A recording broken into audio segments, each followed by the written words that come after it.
हाँ, आज हम विलयन के अणुसंख्य गुणधर्म की चर्चा करेंगे।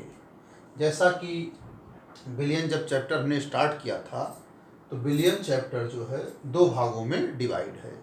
एक तो विलयन की सांद्रता व्यक्त करने की विधियाँ, जिसकी हम चर्चा पुराने वीडियोज़ में हम कर चुके हैं। अब जो विलयन का दूसरा भाग है वो है विलयन के अणुसंख्य गुण धर्म। तो अब इसकी चर्चा करेंगे, विलयन के अणुसंख्य गुण धर्म।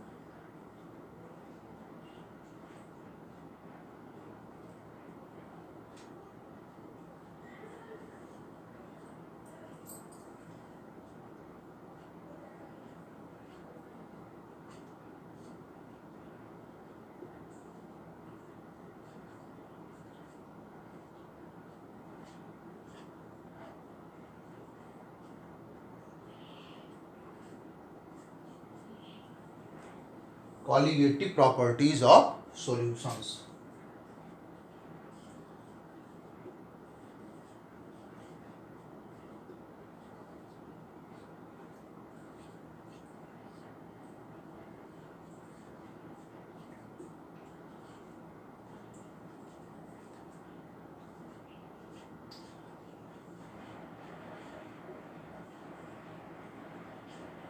विलयन के अणुसंख्य गुण धर्म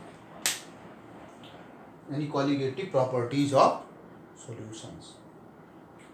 तो जैसा कि नाम से स्पष्ट है, अणुसंख्य यानी अणुओं की संख्या, उसी को हम कह सकते हैं कणों की संख्या। यानी विलयन के वे गुण जो विलायक के निश्चित आयतन में विलय के कणों की संख्या पर निर्भर करते हैं, उनको हम कहते हैं विलयन के अणुसंख्य गुण धर्म। विलयन के वे गुण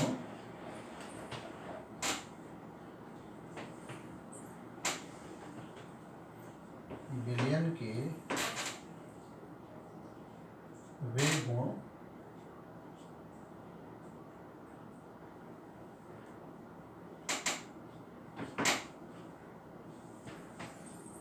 जो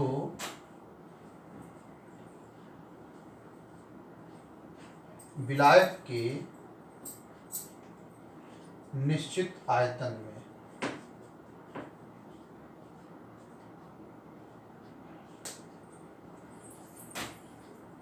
विलायक के निश्चित आयतन में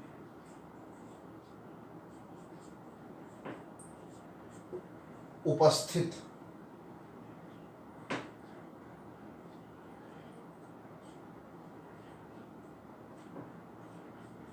विलय के कणों की संख्या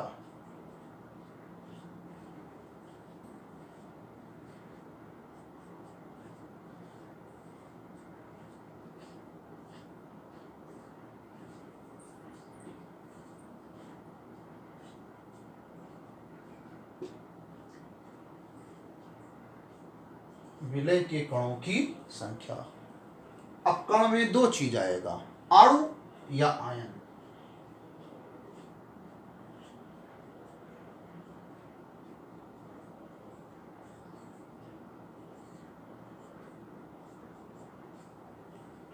पर निर्भर करते हैं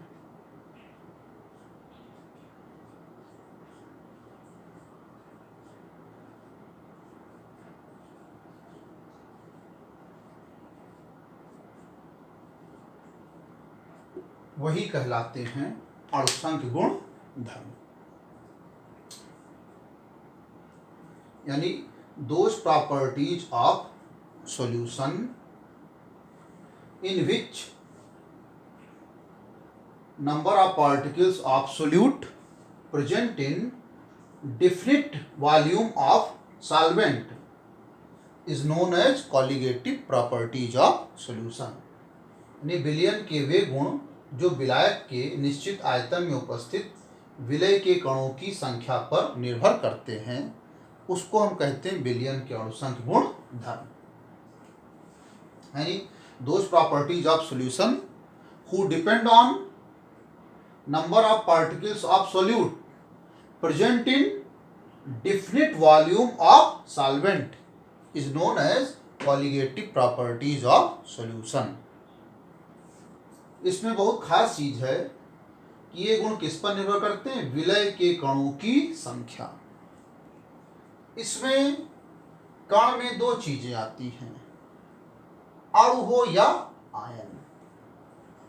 कण में दो चीज आएगी, अणु आएगा या आयन आएगा। इसी पर जो गुण निर्भर करते हैं उन्हीं को कहते हैं अणुसंख्य गुण धर्म।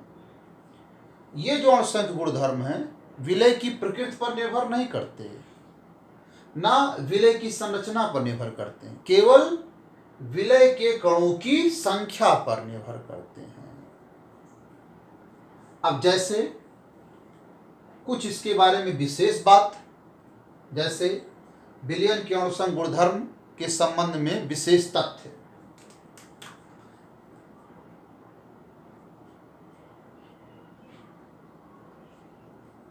अणुसंख्य गुणधर्म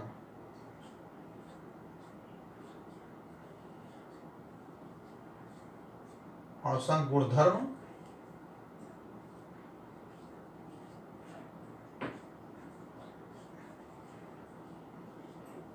के विशेष तथ्य।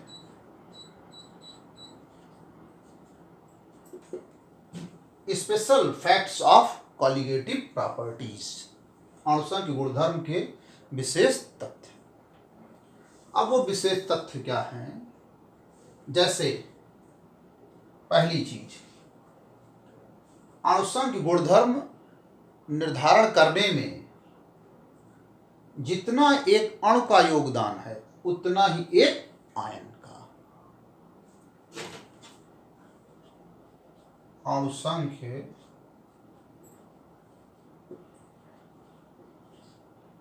गुणधर्म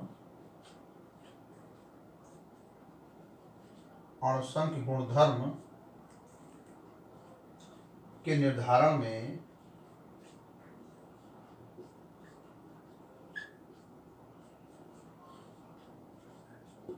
एक अणु और एक आयन का योगदान बराबर है।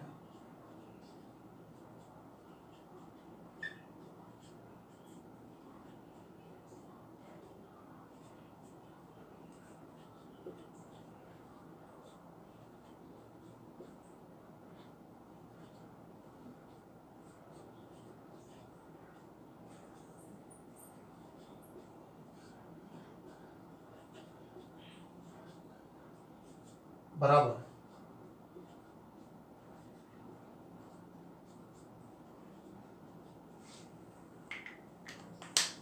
इसका मतलब contribution of one molecule and one ion is same in the determination of colligative property. अणुसंख्य गुणधर्म जब हम निर्धारित करते हैं तो उसमें एक अणु और एक आयन दोनों का योगदान बराबर है। यानी अगर हम कोई यौगिक ले लेते हैं, उसका एक अणु है और दूसरा यौगिक सपोज ले लें, उसका एक आयन है, तो दोनों के अणुसंख्य गुणधर्म का मान क्या होगा? बराबर होगा। जैसे दो प्रकार की यौगिक हैं, एक इलेक्ट्रोलाइट और एक नॉन इलेक्ट्रोलाइट, विद्युत अपघट्य और विद्युत अनपघट्य। जैसे विद्युत अपघट्य और विद्युत अनपघट्य का मतलब क्या हुआ? विद्युत अनपघट्य नॉन इलेक्ट्रोलाइट यानी जो आयनित नहीं होते, जैसे उसमें हमने ले लिया ग्लूकोज,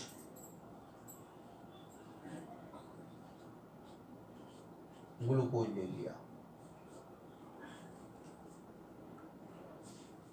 और मान लीजिए हमने इलेक्ट्रोलाइट में विद्युत अपघट्य में जो आयनित हो रहा उसमें हमने ले लिया सोडियम क्लोराइड।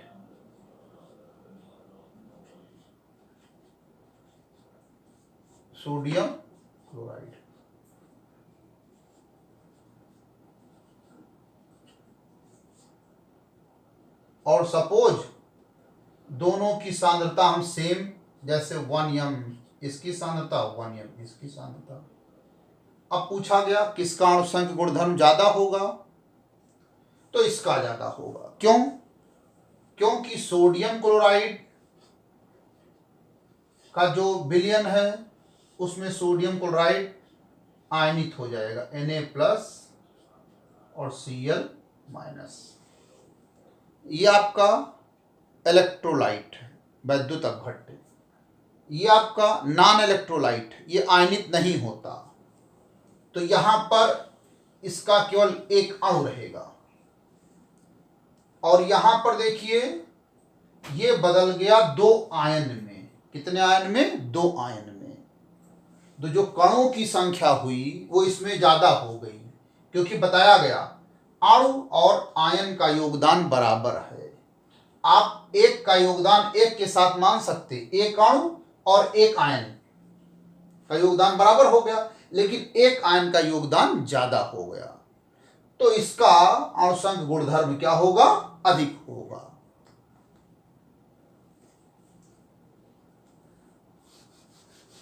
दूसरा पॉइंट,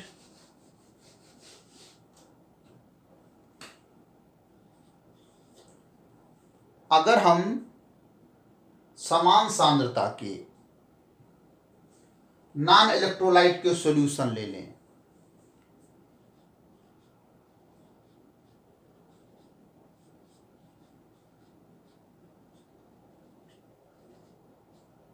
समान सांद्रता के विद्युत अनपघट्य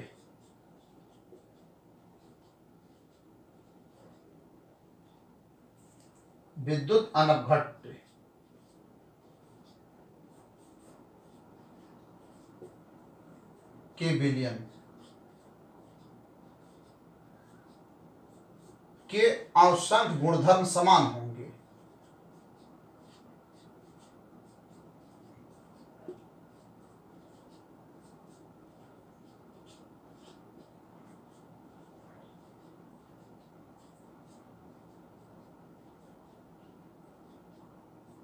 समान होते हैं। समान सांद्रता के विद्युत अनपघट्य के जो विलयन होंगे उनके अणुसंघ गुणधर्म क्या होंगे? समान। ये जो विद्युत अनपघट्य लिखा गया है, इसका मतलब वे पदार्थ जो जल में घोलने पर आयनित नहीं होते, उसमें जैसे ग्लूकोज है,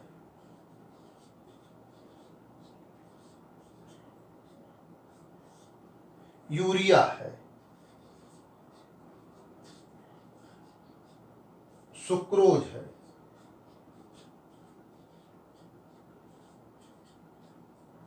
तीन लिख दिया, ग्लूकोज C6H12O6 और यूरिया NH2CO NH2 और सुक्रोज C12H22O11।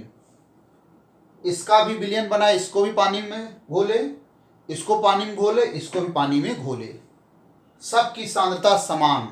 जैसे इसकी सांद्रता 1 m और यूरिया की भी ले लिए 1 m और सुक्रोज की भी सांद्रता ले लिए 1 m, सबकी सांद्रता समान, इक्विमोलर, सबके मोलों की संख्या समान है।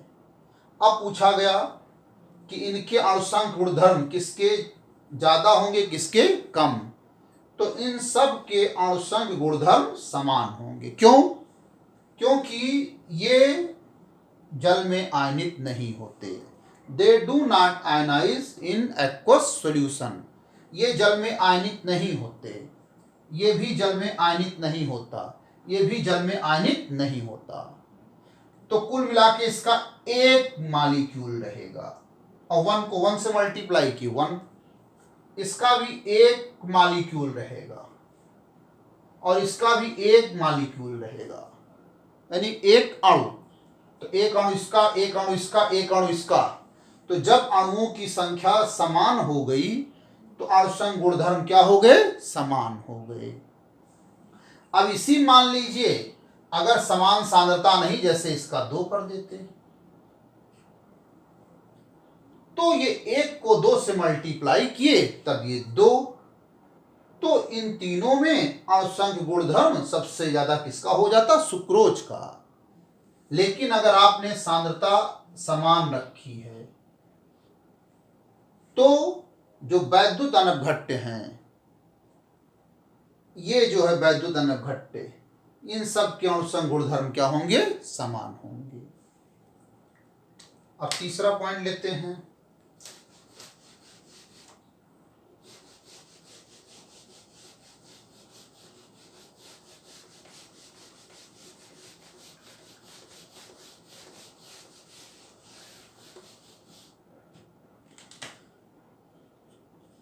यही समान सांद्रता के वैद्युत अपघट्यों के विलयन ले लिए जाएं।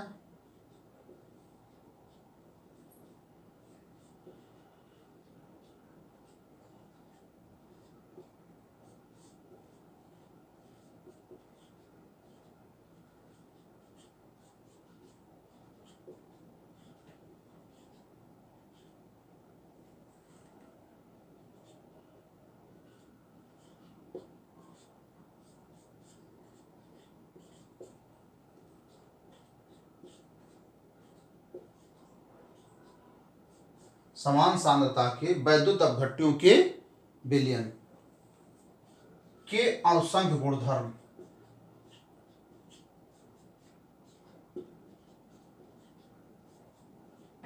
गुणधर्म। अब इसमें दोनों चीज हैं, समान हो भी सकते और समान नहीं भी।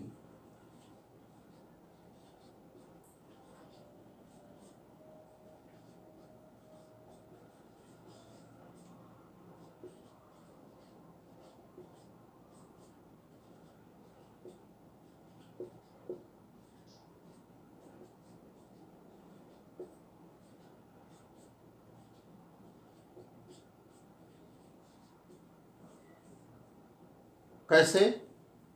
वैद्युत अपघट्ट इलेक्ट्रोलाइट, यानी इनको जब जल में घोलते हैं तो वे आयनित हो जाते हैं, उनको हम कहते हैं वैद्युत अपघट्ट। जैसे ले लिया गया सोडियम क्लोराइड, ये इलेक्ट्रोलाइट है, वैद्युत अपघट्ट है। ले लिया गया कैल्शियम क्लोराइड, ये भी वैद्युत अपघट्ट है। और समान सांद्रता, जैसे सांद्रता 1m, और यहां भी सांद्रता ले लिए 1m। अब सांद्रता समान है और वैद्युत अपघट्ट दोनों हैं, सोडियम क्लोराइड भी और कैल्शियम क्लोराइड।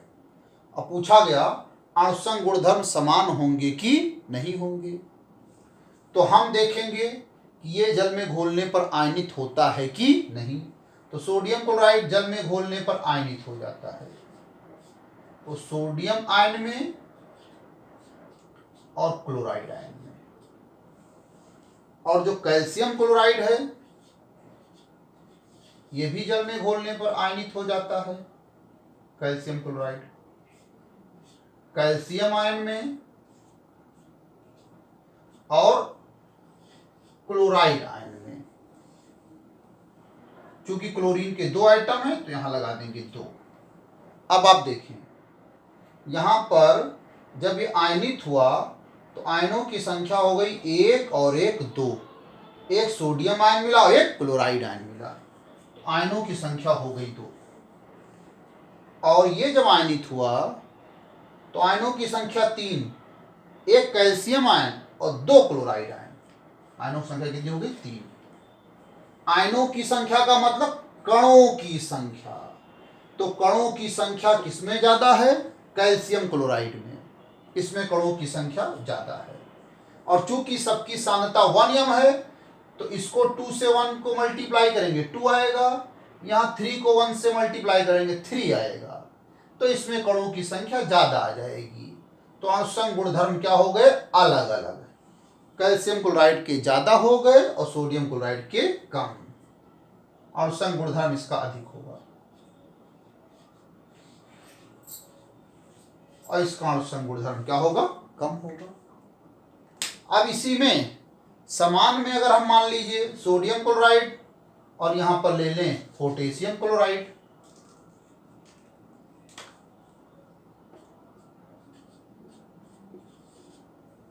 तो यहां पर सोडियम क्लोराइड तो 2 आयन दे रहा है और पोटेशियम क्लोराइड भी 2 आयन देगा,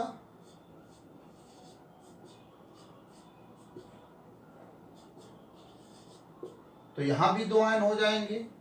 तो हम कह देंगे अणुसंघ गुणधर्म दोनों के क्या हो गए, समान हो गए।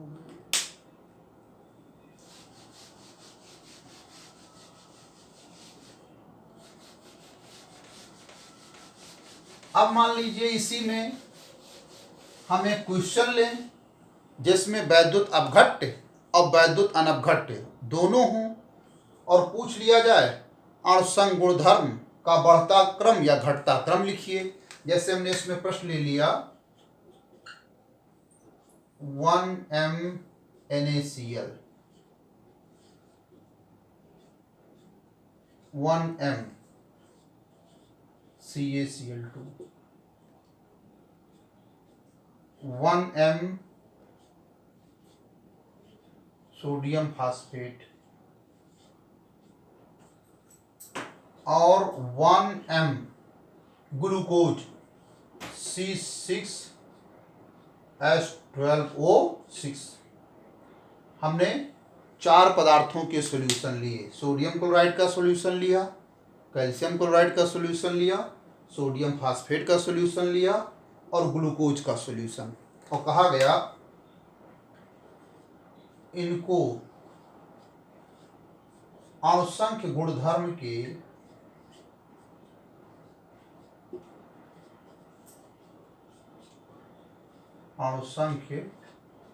गुणधर्म के बढ़ते क्रम या घटते क्रम में लिखिए।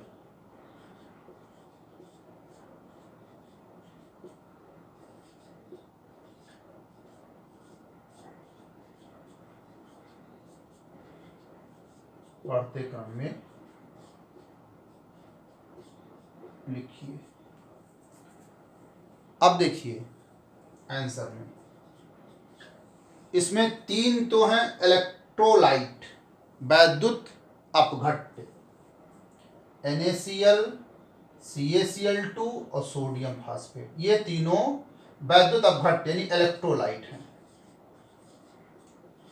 इलेक्ट्रोलाइट। और ये जो ग्लूकोज है ये नॉन इलेक्ट्रोलाइट है, वैद्युत अनपघट्य है।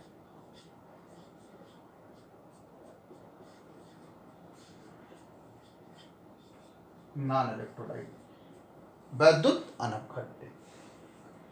तो ये तो तीनों वैद्युत अपघट्य हैं, ये तीनों आयनित होंगे। NaCl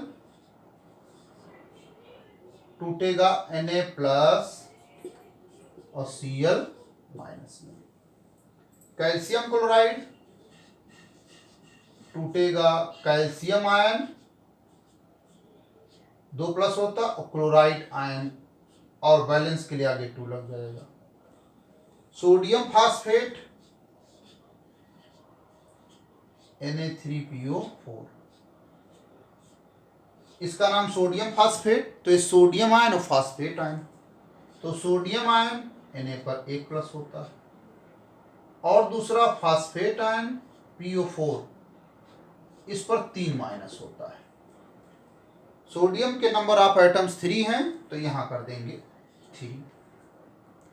और ये जो ग्लूकोज है ये ग्लूकोज आयनित नहीं होता, C6H12O6 आयनित नहीं होता, डू नॉट आयनाइज।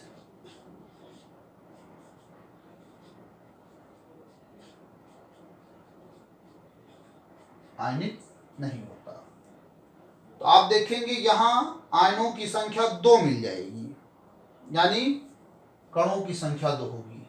यहां आयनों की संख्या 1 और 2 3, और यहां पर आयनों की संख्या 3 सोडियम आयन 1 फास्फेट आयन 4, और यहां पर अकेला है कोई आयन नहीं तो कणों की संख्या 1। यहां पर अकेला है 1, यहां पर 1 1 2 2 आयन, यहां पर 1 और 2 3, 3 और 1 4। तो सबसे कम जो कणों की संख्या ग्लूकोज में, और चूंकि सबकी सांद्रता 1 1 1 तो सबको 1 से मल्टीप्लाई करेंगे, तो इसमें 2 आएगा, इसमें 3 आएगा, इसमें 4 आएगा, इसमें 1 आएगा। अब अणुसंघ गुणधर्म का कौन सा क्रम लिखना, बढ़ता क्रम। तो सबसे पहले कौन आएगा, जिसका अणुसंघ गुणधर्म सबसे कम होगा, यानी जिसमें कणों की संख्या सबसे कम होगी, वो आपका आ जाएगा ग्लूकोज। तो अणुसंघ गुणधर्म का बढ़ता क्रम, तो उसमें सबसे पहले आ जाए ग्लूकोज C6H12O6, उसके बाद एक के बाद दो यानी NaCl,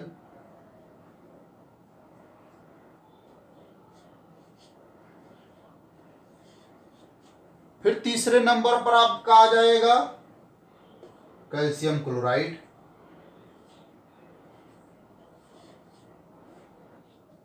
फिर चौथे नंबर पर आ जाएगा सोडियम फास्फेट,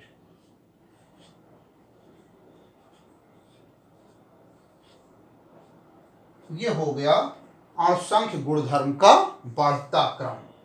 चाहे आप ऐसे निशान लगा सकते हैं।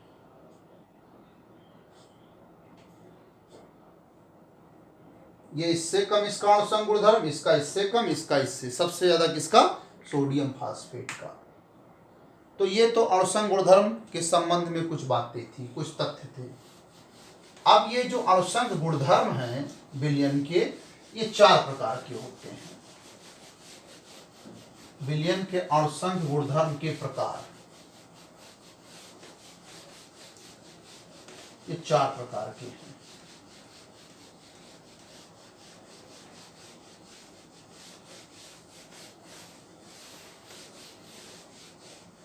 विलयन के अणुसंख्य गुणधर्म के प्रकार।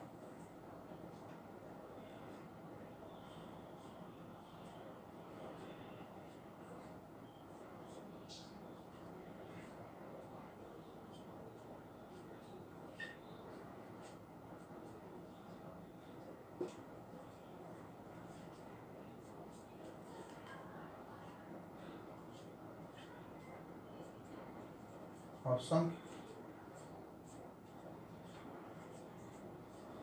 गुणधर्म के प्रकार। Type of colligative properties of solution, विलयन के अणुसंख्य गुणधर्म के प्रकार। तो 4 प्रकार के हैं। जैसे पहला परासरण दाब, ऑस्मोटिक प्रेशर।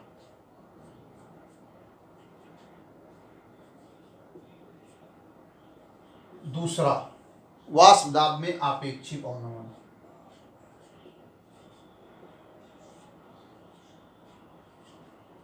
वाष्प दाब में आपेक्षिक अवनमन, relative lowering in vapour pressure.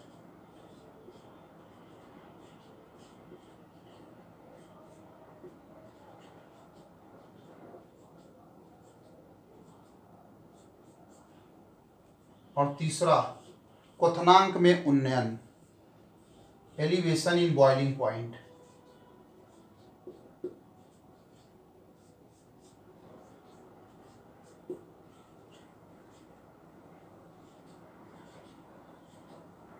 Elevation in boiling point. और चौथा हिमांक में अवनमन, डिप्रेशन इन फ्रीजिंग पॉइंट।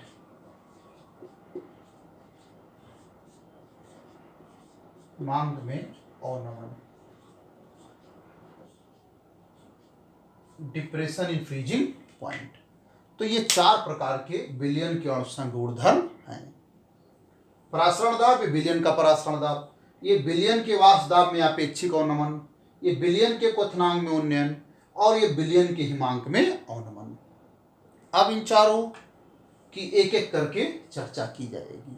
जैसे हम परासरण दाब की सबसे पहले बात करेंगे, परासरण दाब की। तो इसकी चर्चा हम नेक्स्ट लेक्चर में करेंगे, परासरण दाब के बारे में।